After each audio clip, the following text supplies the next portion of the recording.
A day in my life as a 19 years old content creator ma'am. For today's video mga mi, ipapakita namin ang mga ganap ngayong araw. Bago muna nga yan mga mi, nag-almusal muna nga ako dyan ng suman na may asukal.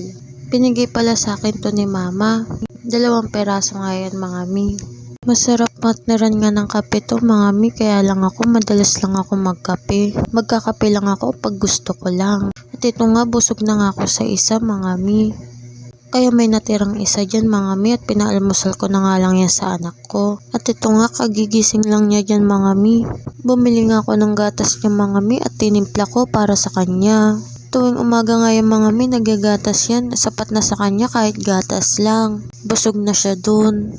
At ito nga, binaba ko na sa kanya para mainom niya na yung gatas niya. Kaya nga tuwing umaga nga mga mi, pagkagising ko nga, bumibili na ako sa tindahan ng gatas para sa kanya. Fast forward na nga mga mi, naligo na nga ako. Nag-aayos nga ako dyan kasi nga maghahatid ako sa kapatid ko. Bago nga ako maghatid dyan mga mi, nag-sunscreen muna nga ako para protection sa araw. Okay na nga sa akin mga mi, kahit hindi na nga ako magpayon, basta naka-sunscreen ako. Blend ko nga na maayos yan mga mi. At ito nga, sinuklay ko na nga itong buhok kong buhol-buhol.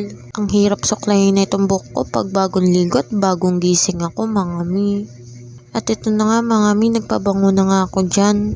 At ito nga mother ko, tinatali ang kapatid ko. Binigyan pala ko ni mother ng 10 piso para bumili daw ako ng pagkain ko sa labas. At ito nga mi, fast forward, papunta na kami ng school ngayon. Ang school pala ng kapatid ko mga mi, Annex ang pangalan. Kung saan kami nag-aral din dati. Nakapag-aral nga ako dyan sa school na yan ng grade 1 hanggang grade 6. At ito nga mga mi, nagbabay na nga sa akin ng kapatid ko, papasok na siya. Binigay nga sa akin 10 ni mama mga mi, binili ko nga ng ice cream. At ito na nga, pauwi na nga ako dyan mga mi. At andito na nga ako sa bahay namin. At ito nga kapatid ko, nagbad finger pa nga yan. Kakarating ko nga lang dyan mga mi, nagulat ako, dyan na agad ng asawa ko. Ang aga niya palang nakauwi galing sa basura mga mi. Ang lulutuin nga niya dyan mga mi, tilapia na may sinigang na nilagyan niya ng santol. Fast forward nga mga mi, umulan agad dito sa amin mga mi. At nagsundo na rin pala ako ng kapatid ko mga mi.